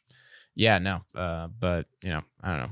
Interesting. I'm me, so it doesn't really- who is your who's the opposite of that for you? Like, who is the comedian that is like your great, your favorite, your all-time favorite comedian? Probably Steve Martin. For me. Big fan of his. Cool. Everybody's got outdated bits now for sure. So right, but he was in the 70s. So, but do you listen and consume a lot of stand-up outside of like the Halifax scene, like in shows that you do? Like, are you someone who watches comedy specials, consumes it a lot? Yeah. I try and like look for ones that are up my alley of humor, very specific ones. But, yeah. I get into it. Yeah, sure. It's always an interesting conversation on like being influenced. Like, I mean, obviously, you are someone who I'm like, there's no other Jim Temple. Like, you are standalone, and like that is such a good quality to have, because so many times, like, you'll hear people say like, "Oh, he or she is doing this comedian." Yeah. Yeah. That's like a common criticism. So the fact that I can only imagine not many people are saying that about you. I heard someone told me once that people are saying I'm ripping off Bobby Lee. What? When I like very like early when I started, someone said that to me. I forget who it was. That's I was so like, funny. really? I've never actually seen. I've never seen his comedy. I have since, but you ever watch Mad TV? He's Not like really. an integral part of my childhood. Was he on Mad TV? Yeah. Bobby Lee? Yeah. Oh, I didn't know that. So I like mainly know him from that as from when I was like 11 and 12, like watching that. Oh, so maybe he trickled in ways that you didn't realize because you watched it so much as a kid. Oh shit, maybe they were right. Yeah, maybe I was. But maybe you just don't realize that you're doing it. Like, there's many times that I do jokes where I'm like, that's too Glazer sounding. You gotta fucking change it somehow. Yeah, I don't really think I sound that much like him though. No. But yes, you're right. That is something that can definitely. It can happen with people. Yeah. If you consume too much of something. Yeah. And try and again, it's going back to being your fucking. It's cheesy as fuck, but you gotta be authentic and be yourself with whatever you're doing, and focus on that and not other people. Or at least like a version of yourself that like is still connected to you. You know. Yeah, a more extreme version. Yeah. Of yourself. Yeah. That's for sure. What you're going to Toronto. You're leaving Halifax. I am. What are you gonna miss most about doing comedy here and just being here in Halifax? Gosh, great question. I mean, obviously you've really close friendships with a bunch of people. Yeah, that's gonna be like probably the top thing is just gonna be hanging out with comics, to be honest. And another thing is just like going around the Maritimes and like having an excuse to like go to like Moncton or like Fredericton or like PEI or something like that. Like having something that's actually like bringing me there to do something. Right. Road trips, road gigs with people you like. Which obviously, that's a thing in Toronto, but I don't know. It's in the Maritimes, it's pretty neat. You get to see all these little places. It's a great place to be. Yeah, no, but mainly hanging. The community feeling. Cool. Yeah. Doing here in Albert, do a million bits in 5 minutes. Yes. Shout out Albert Coombs. I'm going to miss that. I'm going to miss Chris.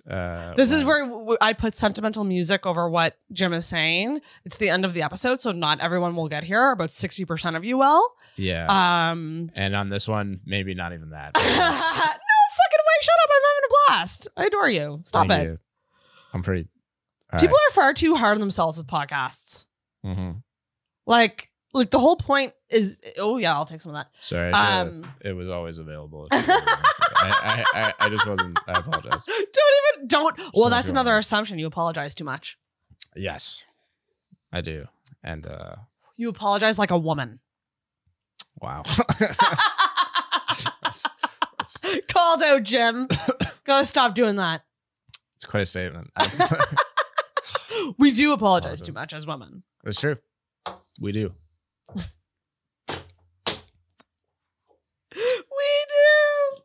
But that's a hard thing to do. Just to say something and not apologize for it and hold it in. It's tough. Yeah. I've had issues with that. Farrah calls me out on this a lot. I'll say something and then sometimes I mumble. Because again, with like the low energy thing, like when I'm not like on stage, I like kind of am a low talker. Anyways. Gotta conserve that voice. And I'll like say something and they'll be like, what? And I'll be like, what? Or like I'll deflect from it and like make them feel like they're weird. So I don't have to repeat what I said because I'm not that confident in what I said after I said it. Oh my gosh. I've done that before too. Yeah. Backpedaling. Oh, it's so fun to do.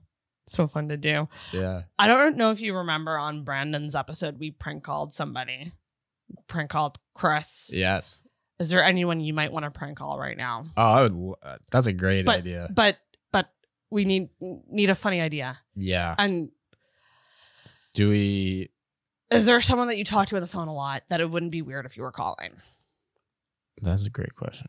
Because that's the key. Because if you call someone you've never really called before, yeah, it would be very obvious that it's a prank. I could call Joe, maybe. And what can we say to Joe that would be very funny? So with Brandon, we called Chris. I had him confess. I just had him tell Chris that he loves him. Should I call Chris? Should I just call Chris? Should we just make it call Chris every time? Have you talked to Chris on the phone before? Yeah. Okay. Okay. What are we doing? Oh my God, that would be funny. Should I get Chris and Joe on a what's the prank? What's the call? I've always thought it would, oh man, it's so mean. It's so dark. But to like pretend you have bad news with somebody to really freak someone out. That's so mean.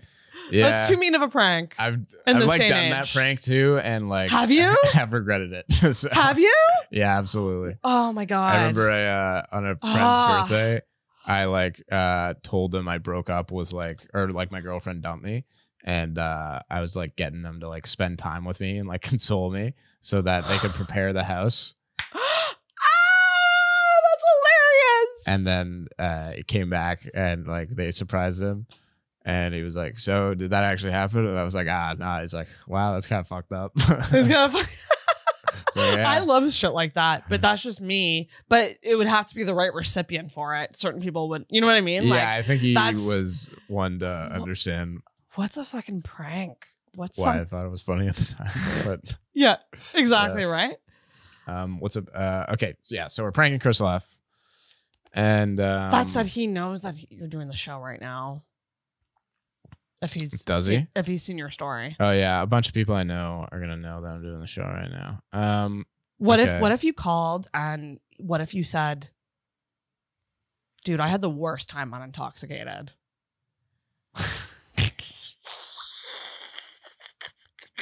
Yeah, let's do that. That's be like, great. Oh, but like, and just play on that. Like maybe like, I don't know about you, but I actually just like, I don't think Sarah's a good person. Yeah. Okay, dope. But who? Chris? Chris, yeah. Because it is going into like, we could it's 4:17. So you could very well be like leaving. Oh, is this going to backfire on me? What do you mean? Like, do you think it's Chris it's good. Chris is going to really, no. I don't think so. And I think he might also pick up on what's going on like immediately too. Okay, maybe it has to be something more believable. I think it's believable. It's just that he would also believe that this is something that we use as a totally. He's thinking ahead, you know? What if it's a text, not a call? I'd love to call him. Okay, let's do it. I want to get him on the line. Let's do it. Sick. All right. Oh, hold it like this. And put it on speaker. Got you. It might be with his family. His family is here this weekend. I just remembered that.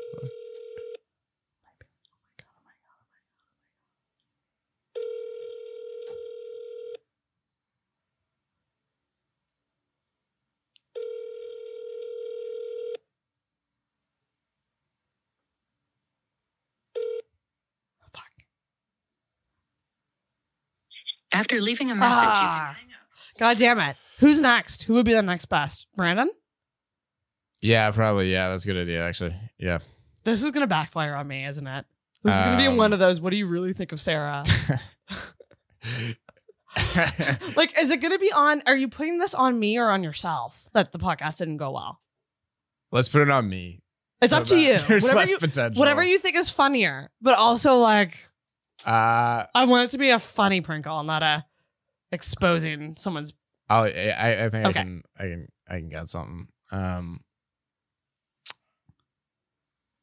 Nice. Okay. Yeah. All right. I love your brain. I get to like see you thinking about it, and then. Are you gonna keep it all this up? Yes. Oh boy. More than likely. Oh my God.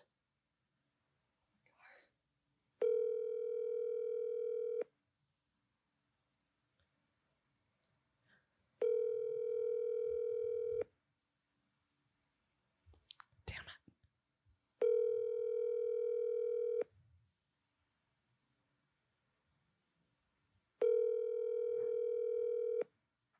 Hello. Hey, Brandon. Hey, what's up? Hey, man. I was wondering if you could like pick me up from Sarah's. I just had an awful time on her podcast, man. Ugh. Yeah. Man. It's on me though. Well, hold on. Can I be real? Yeah. I'm 85% sure this is a bit. Why would you think that? Yeah. When do you need me to be there? Huh? When do you need me to be there? Yeah. You know what? You just agreed to it so quick that it's like, yeah, it was a bit, and like it was just hard to like. I just thought there was gonna be more like preamble, but you're like such a good friend that you were like willing to pick me up like immediately. You do a lot for me. Yeah. Oh man. So I'm always willing to get you back. Well, remember that song, "Stan" by Eminem? Yeah. Yeah. Like that. Damn. That's yeah. It is. Hey, we listened to your messages and we gave some comments on your parody ideas, and we hope you find them useful. Okay, I'll be listening when this drops. Ask him who we should call next. Yeah, Brandon, who should we call next? Because I should probably get at least one good at least one take. good take. Yeah. Who should you like? Are you gonna do the same? Are you gonna do the same thing? Who can pick you up? I don't know. Do you think that's like too, like we were talking about this? Is that too drastic of like, are we really setting ourselves up for like something kind of fucked if we like go in with that preference that I'm like upset after? Well, what if I intoxicated? just started shit talking Sarah? That's what I what we were talking about. But I don't want. I don't want to actually hear anything. Oh fuck. Okay. I mean, I really blew this. Chris is No, good. it's great. Do you have Sam Bartol's number? Oh my god. Oh my god. Sam's gonna be like, "What the fuck are you calling me?" Oh. Give Sam a call. Sam. That's so funny. Okay. Or Joe. Yeah. Joe was another option. Maybe I'll just call or Joe. Like or Joe. Yeah. something else. Okay. I love it. Well, You rock, enjoy the rest of Brandon. Your podcast. Yeah. Thanks. This is all staying in. See ya. This really is all staying in. We eh? could try another person, and feel free to do whatever you think would elicit a funny response. Yeah. It doesn't have to be about the podcast. It could be like maybe you tell Joe that you love him, or maybe I'll just tell Joe I'm gonna miss him when I'm gone. That's a real phone call. Oh, that's really nice. That's really nice. That's different too.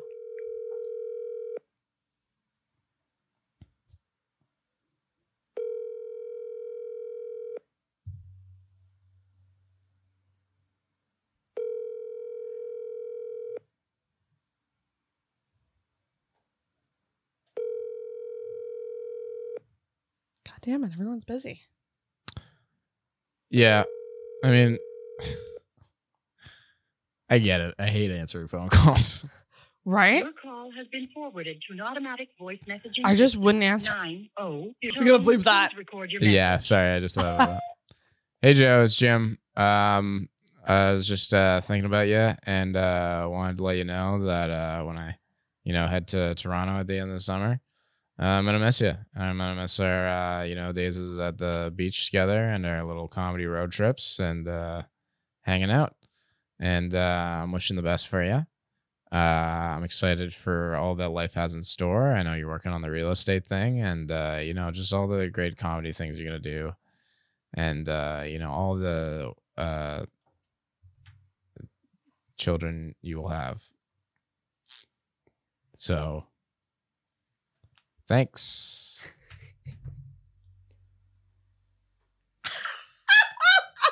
Okay, I don't know. Yeah, that was funny. I love the last part. That's something. I was gonna type to you, say, "I love you no matter what." Like, make it like vague. Like, yeah. No, I like the children thing more.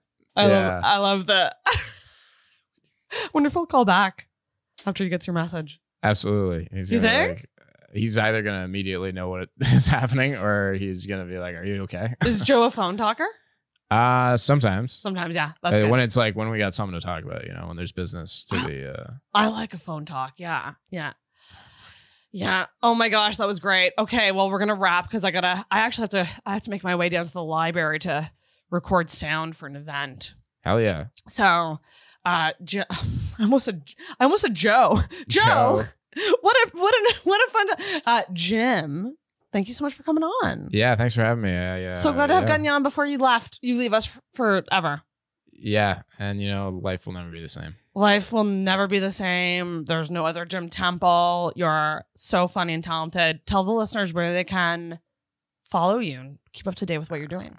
My Instagram is @Jimmer98. Yes. I have a Facebook page, Jim Temple Comedy, and I'm doing a show at Darkside Comedy Club. Oh my God, we gotta plug this shit on July 2nd. Yes. It's gonna be called Jim Temple's Freak Show. It's gonna be featuring Luba Magnus, Joe Harfouche, Kyle Burnett, Emma Mater, and some fabulous guest spots, and so on and so forth. It's going to be a great little alternative comedy show. So please come on down July 2nd. Tickets are $20. Come down tomorrow. Literally, it's the Saturday, right? Yes. Yeah. It would be the Saturday. Today's Canada Day. When this drops, come tomorrow night to Darkside. And tickets. I'll put a link in the bio. Or not. Well, maybe not the bio, but the description of this podcast. Yeah. It'll be immediately available. Link down below in the description. The way you usually get links, it'll be made. Links everywhere. Available. Links in bio, links in name, links everywhere. Get the links. Link it up. Come out to that show. It's gonna be a lot of fun. And thank you so much, Jim, for coming on the podcast. Yeah. Hey, give that bell a big old ring. Oh, I didn't even touch this. I honestly keep forgetting about the bell. Yeah, but I never remember about her. Thank you for listening to the Intoxicated Podcast. If you enjoyed this week's episode, make sure you subscribe on whatever podcast app you use and leave a rating or review on Apple Podcasts. You can also give us a follow on Facebook and Instagram @Intoxicated Podcast and check out our video episodes on the Intoxicated YouTube channel. Until next week, feel hard and talk hard. Intoxicated Podcast is hosted and produced by Sarah McClellan and brought to you by the messiness of life.